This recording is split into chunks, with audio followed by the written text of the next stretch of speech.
الحمد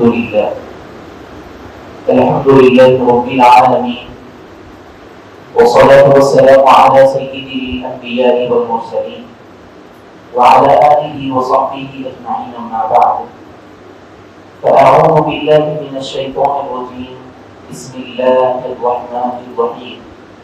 قل إن كنتم تحبون الله فاتبعوني يحببكم الله ويغفر لكم ذنوبكم والله غفور رحيم. صدق الله العظيم. معزز حاضرین اکرام، السلام علیکم ورحمۃ اللہ وبرکاتہ. مفتی صاحب مصروف ہے، اسی وجہ سے میں آیا ہوں.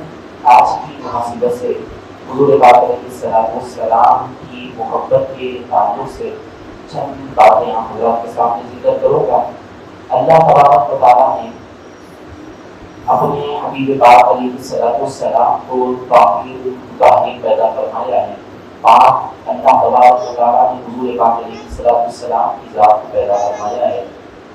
آئیے کچھ سننے اور سنانے سے پہلے ہمارے اور آپ کے پیارے آقا و مولا و حضور النور شافع یوم النشور، حبیب رب غفور، آفتاب رسالت، مہتاب نبوت، کونین کی زینت غم خسار کی امت، صاحب الشریعت، مالک جنت، محسن انسانیت، دونوں عالم کے تاجدار، نبیوں کے سردار، چہرہ جن کا قرآن، وہ حبیب کبریا، نبی مجتبی، احمد مجتبی، محمد مصطفیٰ صلی اللہ علیہ وسلم کی بارگاہ مقدسہ میں درود پاک کا نذرانہ پیش فرمائیے. اللہم صلی علی سیدنا محمد وعلی آلہ وصحبہ افضل صلواتک وعدد معلوماتک وغیرہ وسلم. حضرت محترم، اللہ تبارک و تعالیٰ نے اپنے کلام مجید میں ارشاد فرمایا ہے وما ارسلناک الا رحمۃ للعالمین. اے حبیب پاک علیہ السلام، ہم نے آپ کو تمام عالمین کے لیے رحمت بنا کر دنیا میں بھیجا ہے. حضور دنیا میں تشریف لائے ہیں تو کوئی کسی مخصوص مقام کے لیے نہیں لائے، بلکہ اللہ نے حضور کو تمام عالموں کا، اللہ تعالیٰ نے رحمت للعالمین حضور کو بنا کر بھیجا ہے. اب دیکھیے کہ کوئی نبی آئے ہیں تو کسی مخصوص مقام کے لیے نبی بنا کر ان کو بھیجا گیا. کوئی نبی آئے ہیں تو کسی مخصوص شہر کی طرف اللہ نے ان کو نبی بنا کر بھیجا. لیکن کسی نبی کو بھی یہ مقام، یہ مرتبہ حاصل نہیں ہے کہ اللہ نے پوری کائنات کا، پوری دونوں عالم کا اللہ تبارک و تعالیٰ نے نبی نہیں بنایا. کہ جب حضور پاک علیہ السلام کی باری آئی تو رب نے یہ ارشاد نہیں فرمایا کہ اے حبیب پاک علیہ السلام، ہم نے آپ کو کسی مقام کے لیے نبی نہیں بنایا. اللہ نے یہ نہیں ارشاد فرمایا کہ اے حبیب پاک علیہ السلام، ہم نے آپ کو کسی مخصوص شہر کے لیے نبی نہیں بنایا. کہ بلکہ جب حضور پاک علیہ السلام کو دنیا میں بھیجنے کی بات آئی تو اللہ نے فرما دیا کہ وما ارسلناک الا رحمۃ للعالمین. اے حبیب پاک علیہ السلام، ہم نے آپ کو تمام عالمین کے لیے رحمت بنا کر دنیا میں بھیجا. تو حضور پاک علیہ السلام کی رسالت صلی اللہ علیہ وسلم ہے. آپ کی رسالت کہاں تک ہے؟ تو جہاں تک خدا کی خدائی ہے وہاں تک مصطفیٰ کی رسائی ہے. تو جہاں جہاں اللہ تبارک و تعالیٰ کی خلقت ہے، اللہ تعالیٰ کی پیدا کردہ اللہ کی حکومت جہاں جہاں تک ہے وہاں تک حضور پاک علیہ السلام کی بھی رسالت کو اللہ تبارک و تعالیٰ نے، حضور کی کبریائی کو بھی اللہ نے بیان فرما دیا. تو کسی نبی کو یہ اعزاز اللہ نے نہیں دیا سوائے مصطفیٰ صلی اللہ علیہ وسلم کے. حضور پاک علیہ السلام کے علاوہ اللہ نے کسی نبی کو ایسا مقام، ایسا مرتبہ نہیں عطا فرمایا. تو اس کے بعد دیکھیے کہ حضور پاک علیہ السلام کو اللہ نے کیسے دنیا میں پیدا فرمایا. تو سب سے پہلی بات تو یہ بتائی جاتی ہے کہ اللہ تبارک و تعالیٰ نے خود فرمایا کہ کنت کنزا مخفیا، کہ میں ایک چھپا ہوا خزانہ تھا کہ میں جانا جاؤں، پہچانا جاؤں. تو میں نے کیا کیا کہ میرے نور سے اپنے حبیب کے نور کو پیدا فرمایا. جب حضور پاک علیہ السلام کے نور مبارکہ کو اللہ نے پیدا فرمایا اب اس کے بعد نور مبارکہ کو جب پیدا فرمانے کے بعد اللہ تعالیٰ اس نور پر طرح طرح کی سرفرازیاں فرماتا رہا، اپنی رحمتوں کا نزول فرماتا رہا، اپنی برکتوں کا نزول فرماتا رہا، اپنا جتنا علم تھا اللہ نے وہ تمام علم کو اپنے نور کو اپنا علم اپنے نور کو سکھایا ہے۔ تو جب حضور پاک علیہ السلام کا نور مبارک ہے جہاں چاہتا اللہ کی مرضی سے سیر کرتا رہتا تھا، اس وقت زمین نہیں تھی، اس وقت آسمان موجود نہیں تھا، اس وقت نہ جھاڑ نہ پہاڑ نہ پانی، کوئی چیز موجود نہیں تھی سوائے اللہ اور اس کے رسول کے، اور کوئی چیز اللہ نے نہیں پیدا فرمائی تھی۔ تو حضرین محترم، جب حضور پاک علیہ السلام کا نور مبارک ہے، اللہ نے اس نور کو پیدا فرمایا ہے، تو اب اس کے بعد سارا علم اللہ نے حضور پاک علیہ السلام کے نور کو سکھا دیا۔ اب اس کے بعد وہ نور مبارکہ کیسا مقام والا نور، کیسے مرتبے والا نور، جس کی بدولت اللہ نے ساری کائنات کو وجود بخشا ہے۔ تو بتایا جاتا ہے کہ جب نور مبارکہ اللہ تبارک و تعالیٰ کے ناموں کا ذکر کرتا رہتا ہے، ایک ایک نام کا اللہ تبارک و تعالیٰ کے 12,000 برس تک وہ اللہ تبارک و تعالیٰ کے نام کا نور مبارک ذکر کرتا رہتا ہے۔ اللہ کے صفتی نام ہے، اللہ کے رحمان ہے، رحیم ہے، رزاق ہے، رؤوف، یہ جتنے بھی نام اللہ تعالیٰ کے ہیں یہ صفتی نام کہا جاتا ہے کہ اللہ تبارک و تعالیٰ رحیم ہے تو اس شان والا ہے کہ جو بندوں پر رحم کرنے والا ہے۔ اللہ تعالیٰ غفور ہے تو ایسے بڑے مقام مرتبے رکھنے والا ہے کہ بندوں کے غلطیوں کو بھی معاف فرماتا ہے۔ تو یہ اللہ تبارک و تعالیٰ کی صفتیں ہیں۔ تو حاضرین محترم، اللہ تبارک و تعالیٰ کی ایک ایک صفتی نام کو اس نور مبارک 12,000 سال تک ذکر کرتا رہا۔ پھر اس کے بعد اللہ تعالیٰ کا نام ہے قہار بھی ہے۔ قہار کا معنی اللہ بڑی جلالیت والا، بڑے غصے والا۔ تو یہ اللہ تبارک و تعالیٰ کی جلالیت کا جب معاملہ آیا، جب وہ نور مبارکہ قہار پر جب پہنچا تو اس نور کے اندر سے پسینے کے قطرات نکلنے لگے، وہ نور کے اوپر سے پسینے کے قطرات نکلنے لگے۔ تو حاضرین محترم، ظاہر سی بات ہے کہ نور ہے، نور کا پسینہ بھی نور ہوا کرتا ہے۔ تو اللہ تبارک و تعالیٰ نے ان پسینوں کے قطرات کو اللہ نے جمع کر لیا اور اس کے بعد اسی سے انبیاء کی ارواحوں کو بنایا، انبیاء کی روحوں کو اللہ نے بنایا، اسی سے اپنی نورانی مخلوق ملائکہ کو اللہ نے بنایا، فرشتوں کو اللہ نے بنایا، اور تمام آسمانوں کو بنایا، زمینوں کو بنایا، جھاڑ پہاڑ ہر وہ مخلوق، یہاں تک بتایا جاتا ہے کہ انسانوں کے ارواحوں کو بھی اللہ تبارک و تعالیٰ نے حضور کی نور کی برکت سے اللہ نے بنایا ہے۔ تو حاضرین محترم، یہ اللہ تبارک و تعالیٰ کے نور مبارک، حضور پاک علیہ السلام کی نور مبارکہ کی ایسی برکتیں ہیں کہ اللہ تبارک و تعالیٰ نے وجود اگر کائنات کو بخشا ہے تو وہ حضور کی ذات کی بدولت اللہ نے کائنات کو وجود بخشا ہے، کسی اور ذریعے سے نہیں بلکہ حضور پاک علیہ السلام کے ذریعے سے اللہ نے حضور پاک علیہ السلام کے ذریعے سے تمام مخلوق کو وجود بخشا ہے۔ تو قرآن مجید میں کیا فرمایا گیا؟ تو اب یہ نبی اس شان والے ہیں جن کے صدقے میں اللہ نے کائنات کو پیدا فرمایا، جن کے مقام کو قرآن کریم میں اللہ نے بیان فرما دیا کہ یہ رحمت للعالمین ہے۔ جہاں جہاں عالم کا مطلب یہ دنیا ہے، ایک عالم ہے، ارض ہے، ایک عالم ہے، ایسے بھی کئی اور دنیاں ہیں اللہ تبارک و تعالیٰ کی جہاں جہاں اور مخلوق بھی پل رہی ہے۔ تو حاضرین محترم، جہاں جہاں اللہ تعالیٰ کی مخلوق پل رہی ہے وہاں وہاں اللہ تبارک و تعالیٰ نے اپنے حبیب کی رسالت کو بیان فرمایا۔ حضرت آدم علیہ السلام سے لے کر عیسیٰ علیہ السلام تک جتنے انبیاء علیہ السلام دنیا میں آئے ہیں تو وہ دنیا کی حد تک ہی نبی بنا کر بھیجے گئے ہیں، لیکن اس شان والے مصطفیٰ صلی اللہ علیہ وسلم کی شان کا معاملہ یہ ہے کہ اللہ نے اپنی جہاں تک اللہ تبارک و تعالیٰ کی قدرت ہے وہاں تک اللہ نے اپنے حبیب کی رسالت کو اللہ نے پہنچا دیا۔ تو یہ شان حبیب کریم علیہ السلام کی ہے، یہ مقام، یہ مرتبہ اللہ نے حضور پاک علیہ السلام کا رکھا ہے۔ تو اب اس شان والے نبی، اس مقام والے مرتبے والے نبی ہے، تو اب ان سے ہم کتنی محبت کرنا چاہیے وہ بھی اللہ تبارک و تعالیٰ نے بیان فرما دیا ہے۔ تو حاضرین محترم، رب کی رحمتوں کا اگر جائزہ لے تو رحمتیں نعمتوں کو ہم رب کی گن نہیں سکتے. انکاؤنٹیبل نعمتیں اللہ تبارک و تعالیٰ کی ہے، گن نہیں سکتے. اتنی نعمتیں ہیں گنتے گنتے گنتی ختم ہو جائے گی، لیکن رب کی نعمتوں کو نہیں گنا جا سکتا، شمار نہیں کیا جا سکتا.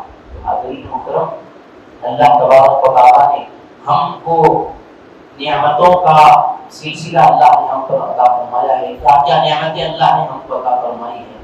تو غور کرنا چاہیے کہ اللہ نے سب سے بڑی نعمت تو اللہ کی یہ ہے کہ اللہ نے ہمیں اشرف المخلوقات پیدا فرمائے. اشرف المخلوقات کا مطلب جانتے ہیں؟ اشرف المخلوقات کس کو کہا جاتا ہے؟ اللہ کی جتنی مخلوق ہے، تمام مخلوق میں سب سے بہترین اگر کوئی مخلوق ہے، سب سے مقام رکھنے والی، مرتبہ رکھنے والی مخلوق کوئی ہے تو وہ انسان ہے. اللہ نے سب سے بڑی نعمت اگر کوئی ہم کو بخشی ہے تو وہ اشرف المخلوقات تو اللہ نے پیدا فرمایا. فرشتے بھی ہیں، نورانی مخلوق ہے اللہ کی. اللہ تبارک و تعالیٰ نے ان کو نور سے پیدا فرمایا ہے. ان سے گناہوں کا تصور کیا ہی نہیں جا سکتا، لیکن ان کو یہ اعزاز اللہ نے نہیں بخشا ہے کہ وہ نورانی مخلوق ہے تو وہ اشرف المخلوقات بن گئی، افضل المخلوقات بن گئی. نہیں، اللہ کی اور بھی مخلوق ہے، جنات ہے، شیاطین ہے، حیوانات ہے، ہر وہ چیز اللہ کی مخلوق ہے. لیکن اللہ تبارک و تعالیٰ نے کسی بھی مخلوق کو یہ نہیں فرمایا کہ تم تمام مخلوق میں بہترین ہو، تم تمام مخلوق میں افضل ترین ہو. نہیں، بلکہ جب انسان کی بات آئی تو اللہ فرما رہا ہے کہ تم اشرف المخلوقات ہو، کہ تمام میری مخلوق میں اگر کوئی زیادہ مقام رکھنے والی، مرتبہ رکھنے والی مخلوق ہے تو وہ انسان ہے. اور اس کے بعد اللہ نے کیا فرمایا کہ یہ اللہ کی ایک نعمت ہے. پھر اس کے بعد اللہ نے مسلمان گھرانے میں پیدا کیا. یہ بھی ایک اللہ کی بہت بڑی نعمت ہے. اگر دیکھیں کہ اگر ہمارا شمار دوسری مخلوق میں ہو جاتا، پھر اس کے بعد اللہ تبارک و تعالیٰ ہمیں یہ شرف نہیں بخشتا. چلو یہ شرف ہمیں عطا اللہ نے کیا ہے، اس کا شکر ہے کہ اشرف المخلوقات نے ہم کو پیدا کروایا. اور اس کے بعد مسلمان گھرانے میں اللہ نے پیدا فرمایا، یہ بھی ایک نعمت ہے، اس کا بھی شکر ادا کرنا چاہیے. اگر کوئی دوسری یعنی کہ مسلمان نہیں پیدا کرنا تو دوسرے گھرانے میں پیدا فرما دیتا، غیر مذہب اللہ نہ بنا دیتا، تو وہ جب کیا کرتے؟ تو حاضرین محترم، اللہ کا شکر گزار بننا چاہیے کہ نعمت ہے کہ سب سے بڑی نعمت اشرف المخلوقات اللہ نے بنایا. یہ نعمت اگر کوئی ہے تو وہ مسلمان اللہ نے بنایا، پیدا فرمایا. اور ان تمام نعمتوں میں اگر کوئی اور بھی سب سے بڑی نعمت ہے تو وہ اللہ نے حضور کا امتی بنایا. یہ سب سے بڑی نعمت ہے. تو امتی بننا کوئی معمولی بات نہیں ہے.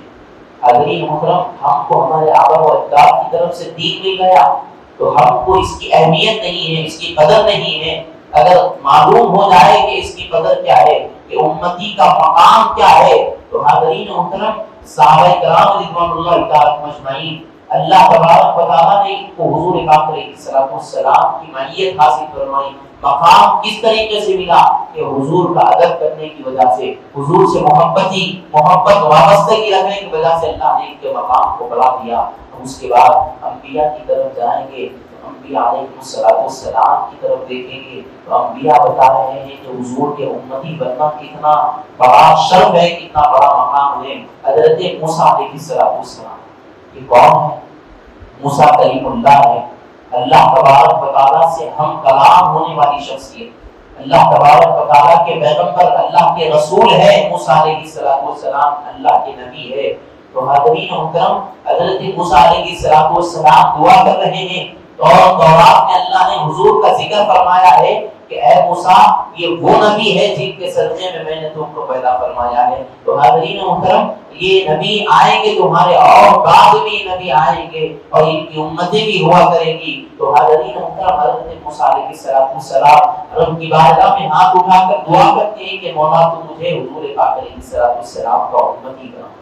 تو وہ جانتے تھے حضور کے مقام کو، حضور کے مرتبے کو، تو اسی لیے سے اللہ سے دعا مانگی تھی کہ مولا مجھے حضور کا امتی بنا. تو حاضرین محترم کہ حضرت عیسیٰ علیہ السلام ہے، روح اللہ ہے، اللہ تعالیٰ کے یہ بھی نبی ہے، رسول ہے، اللہ کے پیغمبر ہے، بھیجے گئے. کہ پیغمبروں کا کام کیا ہوتا ہے؟ اللہ ان کی کبھی بھی دعاؤں کو بدعاؤں کو اللہ ان کی کبھی دنیا میں اللہ تبارک و تعالیٰ نے رد نہیں فرمایا، بلکہ دعا مانگتے ہیں تو رب فرماتا ہے کہ ان کی دعا کو قبول کرنا میرے لیے لازم ہو جاتا ہے.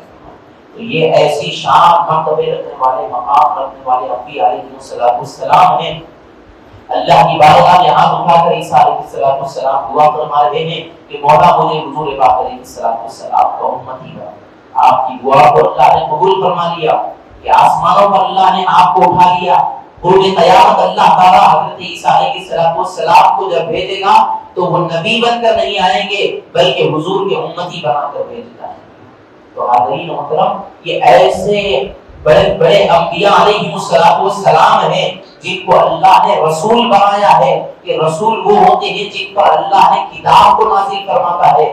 آسمانی کتاب عیسیٰ علیہ السلام ہے، اللہ نے انجیل ان کے اوپر نازل فرمائی ہے. پھر اس کے بعد حضرت موسیٰ علیہ السلام ہے، توراۃ کو اللہ تبارک و تعالیٰ نے ہدایت کی ایک کتاب مکمل مستند آسمانی کتاب کو اللہ نے نازل فرمایا.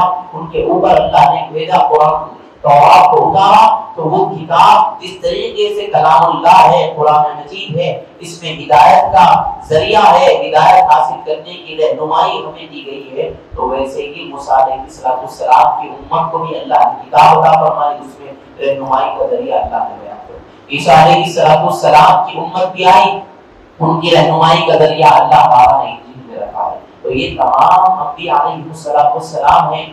اللہ تبارک و تعالیٰ سے دعائیں کر رہے ہیں کہ مولا حضور کا امتی بنا. تو ہم خوش نصیب ہے کہ اللہ نے ہمیں حضور کا امتی بنایا ہے. تو یہ حقیقت کو سمجھنا چاہیے. تو امتی کا کام کیا ہوتا ہے کہ جس طریقے سے حضور پاک علیہ السلام نے اپنی ہماری رہنمائی فرمائی ہے اور اللہ کا راستہ بتایا ہے، تو یہی ہمارا کام ہونا چاہیے کہ ہم بھی کیا کریں، اسی طریقے سے اللہ تبارک و تعالیٰ کے راستے کو اختیار کریں، اسی طریقے سے حبیب پاک علیہ السلام سے محبت کریں. صحابہ کا معاملہ کیا تھا کہ اللہ نے جو صحابہ کو مقام، مرتبہ، بلندیاں، عظمت عطا فرمائی ہے تو کوئی نمازوں کے ذریعے سے نہیں عطا فرمائی، کوئی عبادت کرنے کے ذریعے سے نہیں عطا فرمائی، کوئی حج کرنے کے ذریعے سے نہیں عطا فرمائی، بلکہ صحابہ کو مقام اگر ملا ہے تو وہ حضور پاک علیہ السلام کی محبت سے ملا ہے. حضور کی خدمت سے اللہ تبارک و تعالیٰ نے مقام کو صحابہ کے بلند فرما دیا ہے. ایک مرتبہ کا واقعہ میں آپ کو سناتا ہوں.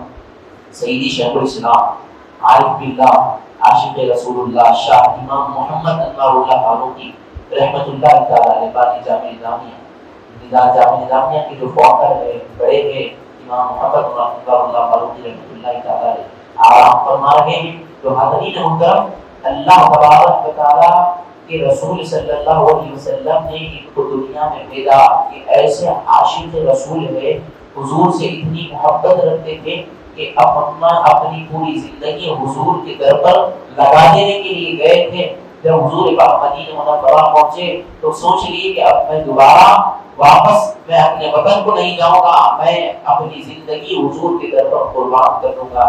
لیکن رسول پاک علیہ السلام ہے خواب میں تشریف لاتے ہیں اور بھیجتے ہیں کہ تم تو میرے عاشق ہو ہی ہو، لیکن عاشق بنانا، تم لوگوں کو عاشق بنانا تمہارا کام یہی ہے کہ تم دنیا میں آئے ہو تو لوگوں کو میری طرف متوجہ کرنا تمہارا کام ہے. تو تم ڈگر جاؤ، بھیجا گیا ہندوستان جاؤ، ہند کی طرف جاؤ.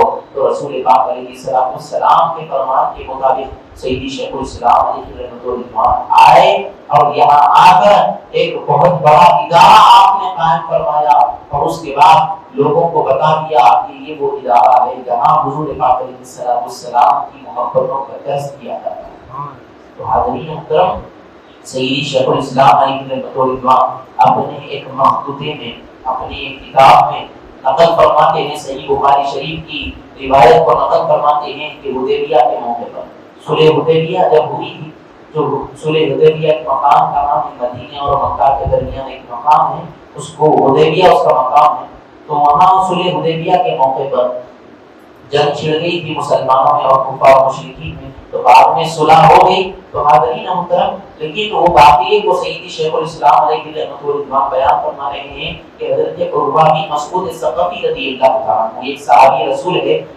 یہ صحابی کیسے بنے، وہ مقام کو سیدی شیخ الاسلام علیہ رحمۃ اللہ بیان فرما رہے ہیں. تو حدیبیہ کے مقام پر عروہ بن مسعود ثقفی جو غیروں کے نمائندے تھے، ابھی ایمان نہیں لائے تھے، کفار مشرکین کی طرف سے امیر تھے، بڑے تھے، تو انہوں نے کیا کیا کہ دیکھا کہ جب دیکھیں گے کہ مسلمانوں کی حالت کیا ہوتی ہے، مسلمانوں کی کیفیت کیسے ہوتی ہے، کہ مسلمان الگ سے کوئی جنگ کی تیاری تو نہیں کر رہے ہیں، چھپ کے مسلمانوں کی کیفیت کو عروہ بن مسعود ثقفی چھپ کر دیکھتے ہیں. تو کیا دیکھتے ہیں؟ اللہ نے آپ کی آنکھوں کو ایسے حضور پاک علیہ السلام کے صحابہ کے جلوے دکھائے کہ ایمان سے مشرف کرنا دیا. تو حضرین محترم کیا دیکھتے ہیں کہ نماز کا وقت ہوتا ہے تو حضور پاک علیہ السلام ہے وضو فرماتے ہیں. تو سیدی شیخ الاسلام اپنی کتاب میں لکھتے ہیں کہ عروہ بن مسعود ثقفی جو ہے غیروں کے نمائندے تھے، مسلمانوں کی کیفیت کو، حالت کو دیکھنے کے لیے آئے تھے. اور کیا دیکھتے ہیں کہ رسول کریم علیہ السلام نے اپنا دست رحمت دھو رہے ہیں اور اپنا ہاتھ مبارک دھو رہے ہیں وضو فرمانے کے لیے. جیسے ہی ہاتھ مبارک دھوتے ہیں تو جب حضور کے ہاتھ سے نکلا ہوا پانی زمین پر نہیں ہوتا بلکہ صحابہ کی ہتھیلیوں پر ہوا. تو یہ محبتوں کو دیکھ رہے ہیں کہ حضور اپنا دست رحمت دھویا تو وہ پانی نکلتا ہے تو صحابہ اپنے ہتھیلیوں میں لیتے ہیں، کوئی پی رہا ہے، کوئی جسم سے بن رہا ہے، کوئی آنکھوں پر لگا رہا ہے.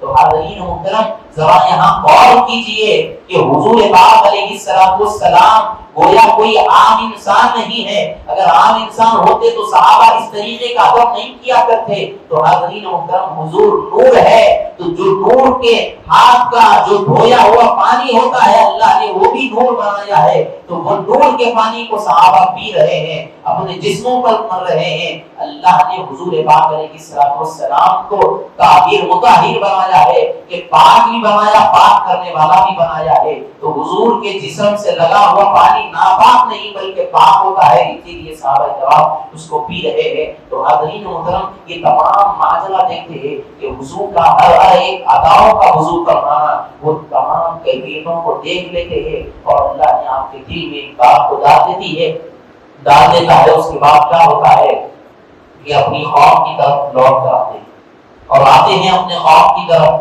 آ کر کہتے ہیں کہ اے میری قوم سنو، میں روم کے بادشاہ قیصر کے پاس بھی جا کر آیا ہوں، ایران کے بادشاہ کسرا کے پاس بھی جا کر آیا ہوں، بڑے بڑے بادشاہوں کے درباروں میں نے گیا، لیکن کبھی کسی بادشاہ کو ایسا نہیں پایا کہ اس کے لوگ اس سے اتنا محبت کرتے ہو، کہ اس کے لوگ اس کی اتنی تعظیم کرتے ہو، کہ اس کے لوگ اس کا اتنا مقام رکھتے ہو.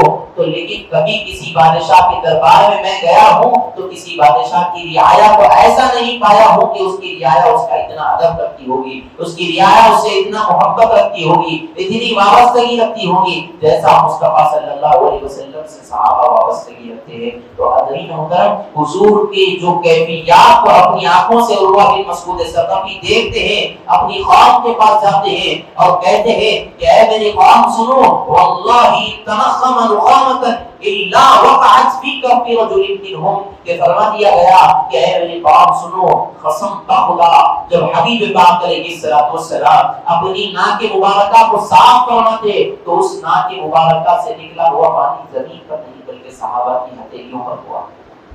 تو حاضرین محترم اس شان والے، اتنی محبت رکھنے والے اس صحابہ کے جذبے کو سنا رہے ہیں. تو حاضرین محترم سیدی شیخ الاسلام اپنی اس مخطوطے میں کیا بیان فرماتے ہیں؟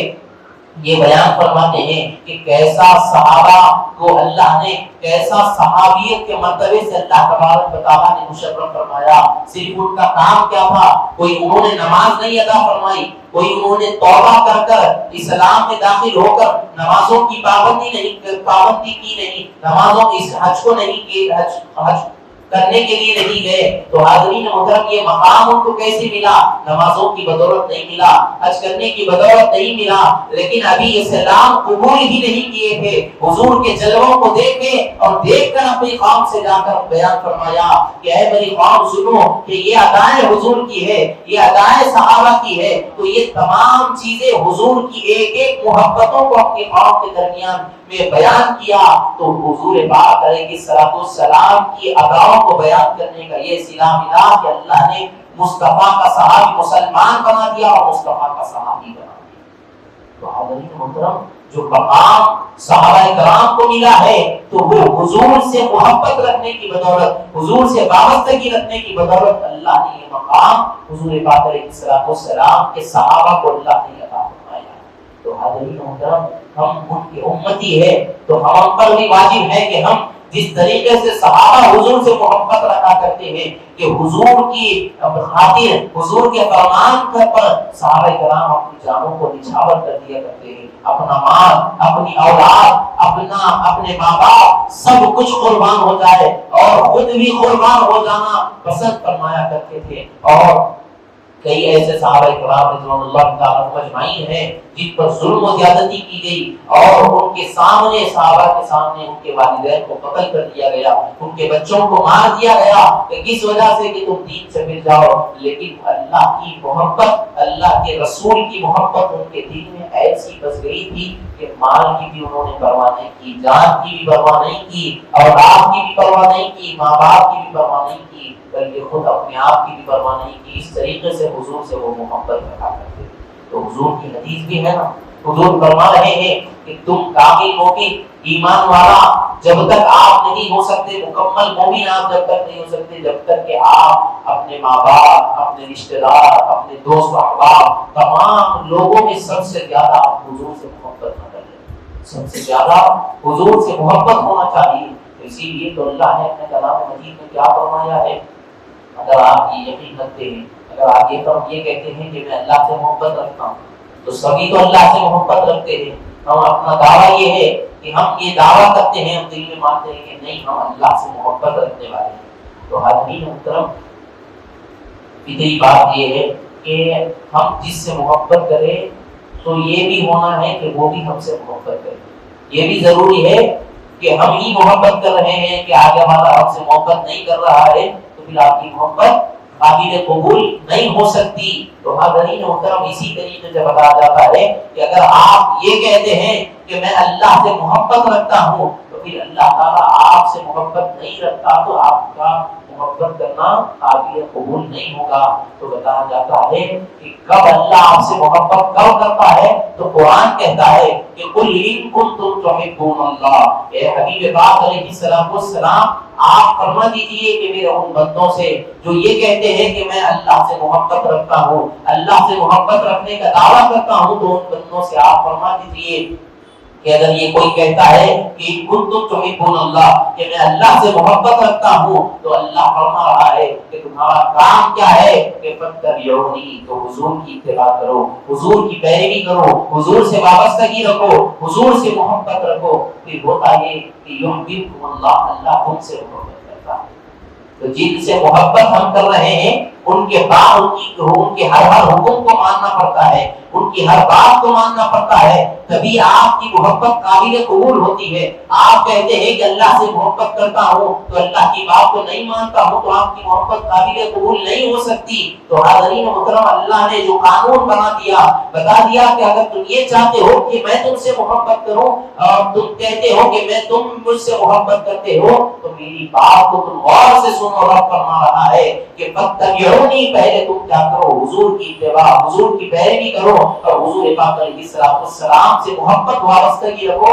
پھر میں کیا کروں گا؟ یحببکم اللہ، تم سے محبت کروں گا. فرما تو کون فرما رہے ہیں؟ اللہ تبارک و تعالیٰ فرما رہا ہے. تو اب یہاں حضور کے مقام کو اللہ نے بیان فرمایا، مرتبے کو بتا دیا کہ دیکھو بندو، جو کوئی حضور کی شان میں بے ادبی کرتے ہیں، گستاخیاں کرتے ہیں، تو دیکھ لو یا اللہ میں نے اپنی محبت کو مصطفیٰ کی محبت سے جوڑ دیا ہے. اگر کوئی میرے حبیب کی شان میں بے ادبی کرتا ہے اللہ اللہ فرما رہا ہے کہ اعمال برباد کر دوں گا وانتم لا تشعرون، تمہیں شعور بھی نہیں ہوگا۔ اگر تم حضور کی شان میں بے ادبیاں گستاخیاں کرو گے، یا ایھا الذین آمنوا لا ترفعوا اصواتکم فوق صوت النبی، کہ اپنی آوازوں کو نبی کی آوازوں پر بلند کرو گے تو تمہارا انجام اللہ تعالیٰ فرما دے رہا ہے کہ تحبط اعمالکم، اعمال تمہارے برباد کر دیے جائیں گے، وانتم لا تشعرون، شعور بھی تمہیں نہیں ہوا۔ تو حاضرین محترم، اللہ سمجھنے سوچنے کی صلاحیت کھینچ لے رہا ہے۔ شعور کس کو کہا جاتا ہے؟ بیداری کو، سوچنے کی فہم کو، فکر کو، یہ تمام چیزوں کو اللہ کھینچ لے رہا ہے۔ آپ عبادت پہ عبادت کرنے جا رہے ہیں، یہ سمجھ رہے حضور کی بے ادبی کر دی ہے، اب اس کے بعد یہ سمجھ رہے ہیں کہ میں عبادت کروں گا میری عبادت قابل قبول ہو جائے گی۔ نہیں، اللہ فرما رہا ہے کہ ایک بھی عمل کو قبول نہیں کروں گا بلکہ تمام اعمال برباد کر دوں گا۔ اور آپ یہی سوچ میں رہیں گے کہ میں عمل کر رہا ہوں، میں عمل کر رہا ہوں، میرے نیکیاں اتنے ہیں، تو اللہ فرمائے گا تو یہی سوچ میں رہ جائے گا، وہ سوچ کو کھینچ لوں گا، وانتم لا تشعرون، کہ شعور بھی نہیں دوں گا۔ کل بروز قیامت وہ بندے آئیں گے جو اللہ کے جو جنہوں نے حضور کی شان میں بے ادبیاں کی تھی، اللہ فرمائے گا کہ تمہارا نام اعمال خالی ہے، زیرو ہے۔ کیوں؟ اللہ تعالیٰ سے فرمائیں گے کہ ایسے کیسے ہو سکتا ہے؟ اللہ فرماتا ہے کہ میرے حبیب کی شان میں تم نے بے ادبی کی تھی، میں نے قانون بنا کر میرے کلام میں فرما دیا تھا کہ میرے حبیب کی بے ادبی کرو گے تو میں اس طریقے کا معاملہ کروں گا۔ تو حضرت خدا حضور سے محبت، وابستگی اور حضور سے جو محبت ہے، محبت کا معاملہ اللہ نے اپنے ساتھ جوڑ لیا ہے۔ کیسے جوڑ لیا ہے؟ ابھی میں نے بتایا ہے کہ اگر اللہ سے محبت کرنا ہے تو حضور سے محبت کرنا ضروری ہے۔ اللہ میں نہیں کہہ رہا ہوں بلکہ قرآن مجید کے خود الفاظ ہے۔ آیت 3 میں سورہ آل عمران میں اللہ نے خود بیان فرمایا کہ قل ان کنتم تحبون اللہ، یہ چاہتے ہو کہ اللہ تعالیٰ سے تم محبت کرتے ہو تو پہلے حضور کی اتباع، حضور سے محبت رکھو، وابستگی رکھو۔ پھر اللہ تعالیٰ خود فرما رہا ہے میں یحببکم اللہ، کہ میں خود تم سے محبت کروں گا میرے بندو، جب تم میرے حبیب سے محبت کرو گے میں تم سے محبت کروں گا۔ تو حاضرین محترم، اللہ تبارک و تعالیٰ نے بندوں کو تمام نعمتوں سے سرفراز فرمایا ہے۔ سب سے بڑی نعمت کا عالم تو یہ ہے کہ اللہ تبارک و تعالیٰ نے حضور پاک علیہ السلام کو ہمیں عطا فرمایا۔ مطلب یہ بے شمار نعمتیں اللہ تعالیٰ کی موجود ہیں، آپ گنتے گنتے تھک جاؤ گے، وہ نعمتیں کا جائزہ ہم نہیں لے سکیں گے کہ اللہ نے اشرف المخلوقات بنایا، اللہ تبارک و تعالیٰ نے مسلمان بنایا، حضور کا امتی بنایا، اور اس کے ساتھ ساتھ اللہ نے انسانی مجسمے کو بنایا ہے، آنکھ بھی دیے دیکھنے کے لیے، جن کی آنکھ نہیں ان سے جا کر پوچھئے کہ آنکھ ہونا کتنی بڑی نعمت ہوا کرتی ہے۔ ہاتھ اللہ نے دیے ہیں، صحیح و سالم ہے، ان سے جا کر پوچھئے کہ جن کے ہاتھ نہیں ہے۔ آپ اللہ نے آپ کو زبان عطا کی ہے، زبان دی ہے، پیر دیے ہیں، جسم کا ہر ہر حصہ، ظاہری اعضاء تو دور کی بات ہے، اللہ نے باطنی اعضاء کو بھی صحیح و سالم رکھا ہے، صحت مند رکھا ہے، یہ بھی اللہ تعالیٰ کی نعمت ہے۔ لیکن اللہ یہ تمام چیزیں دے کر بندوں پر احسان نہیں جتایا، بلکہ بندوں سے یہ نہیں کہا کہ بندوں میں نے تم کو ہاتھ دیا ہے میں احسان جتا رہا ہوں، آنکھ دی ہے میں نے تم کو احسان جتا رہا ہوں، سب سے میری بڑی مخلوق میں تمہارا مقام میں نے رکھا ہے، یہ اللہ نے احسان نہیں جتایا، بلکہ کس چیز کا اللہ احسان جتا رہا ہے؟ تو ایک ہی چیز ہے، اللہ نے قرآن مجید میں فرما دیا لقد من اللہ علی المؤمنین اذ بعث فیہم رسولا، کہ تحقیق کے میں نے تم کو اپنا رسول دے کر احسان جتایا۔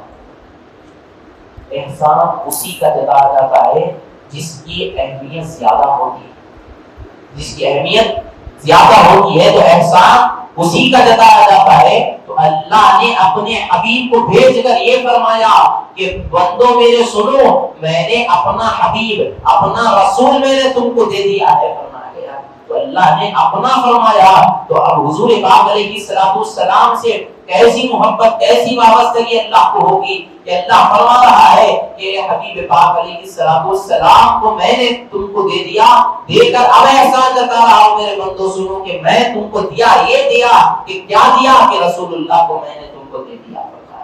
رزق اللہ دن پر دے رہا ہے، ہم رب کی نافرمانی کرتے ہیں دن پر، لیکن رزق دے کر احسان نہیں جتایا کہ تم نے نافرمانی کی پھر بھی میں نے رزق ہوگا، یہ احسان رب نے نہیں جتایا، بلکہ وہ عطا کرنے والی ذات ہے اللہ کی، اللہ عطا کر رہا ہے، لیکن احسان کسی چیز کا جتا رہا ہے تو وہ ذات مصطفیٰ صلی اللہ علیہ وسلم کا احسان اللہ نے جتایا۔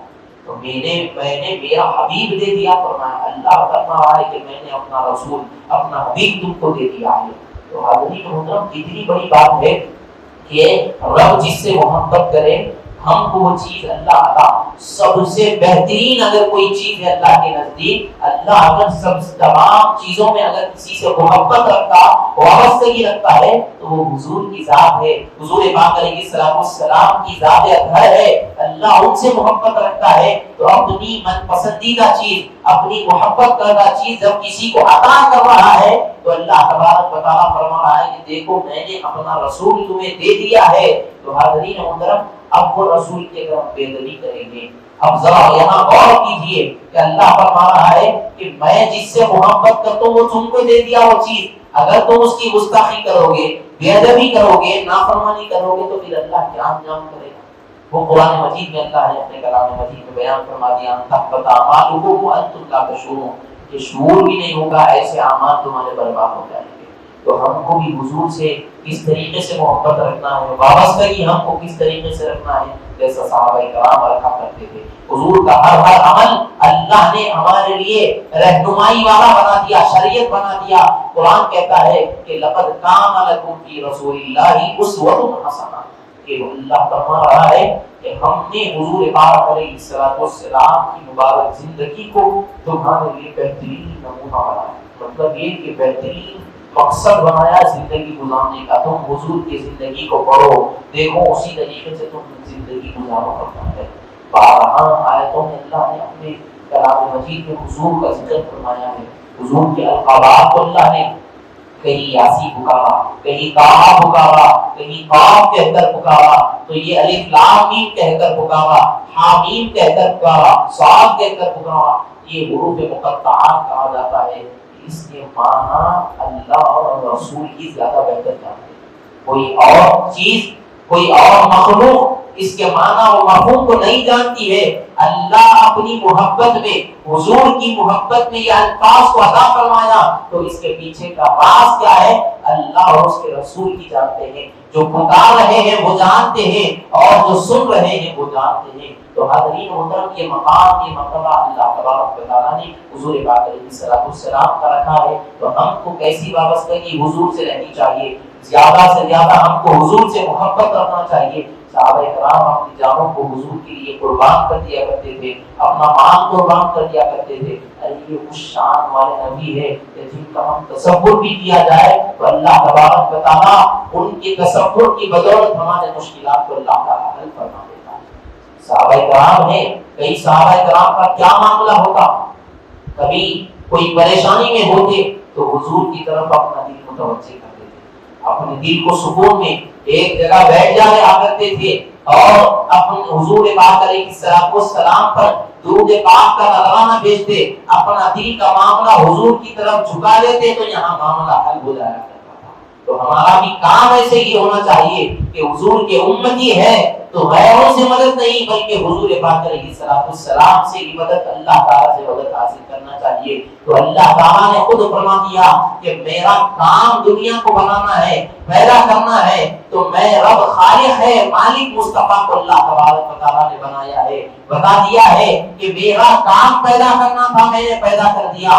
اگر میری تمام جتنی میں نے خلقت کو پیدا فرمایا ہے تو جہاں جہاں تک کا میں خالق پیدا کرنے والا ہوں وہاں تک کا مالک میں نے حضور کو بنایا ہے، فرما دیا ہے۔ تو حاضرین محترم اللہ نے پیدا فرما دیا ہے، اللہ کے خزانوں میں کوئی کمی نہیں ہے، تمام خزانے اللہ نے پیدا فرما دیے۔ اب اس خزانوں سے لینا ہے تو اللہ فرما رہا ہے مالک میں نے مصطفیٰ کو بنایا ہے، حضور کے در سے لیا کرو۔ خود اللہ تبارک و تعالیٰ قانون بنا دیا، بتا دیا کہ مصطفیٰ کو میں نے مالک بنا دیا ہے۔ تو اب مالک کا کام یہ ہوتا ہے کہ وہ جس کو چاہے عطا کرے، جس کو چاہے وہ محروم کرے۔ تو حاضرین محترم ہم کو عطا کرنے والوں میں سے ہیں جن کو حضور عطا کرنے والے ہیں۔ تو حاضرین محترم حضور کے امتی ہیں تو ایسا کام نہ ہو کہ ہمارے ہاتھوں سے، ہماری زبان سے، ہمارے تمام اعضاء سے ایسا کام نہ ہو کہ جس کی وجہ سے نامت یا جس کی وجہ سے محرومی ہمارا مقدر بنے، بلکہ عطائی ہمارا مقدر بنے۔ کہ ایسا کام ہم کو کرنا چاہیے کہ حضور پاک علیہ السلام روز محشر ہم کو پہچان لے کہ یہ واقعی میرا پکا امتی ہے، یہ آ رہا ہے تو میرا غلام ہے۔ تو حاضرین محترم ایسی حضور سے وابستگی محبت ہونی چاہیے، ہمارا دل کا معاملہ حضور کی طرف متوجہ ہونا چاہیے کہ آپ جب بھی کوئی مصیبت پریشانی کے شکار ہو تو سب سے پہلے کام یہی کرنا چاہیے کہ درود پاک کو دل سے پڑھنا چاہیے اور اپنا دل کا معاملہ حضور کی طرف متوجہ کر دینا چاہیے، حضور آسانی سے معاملے حل ہو جائے گا۔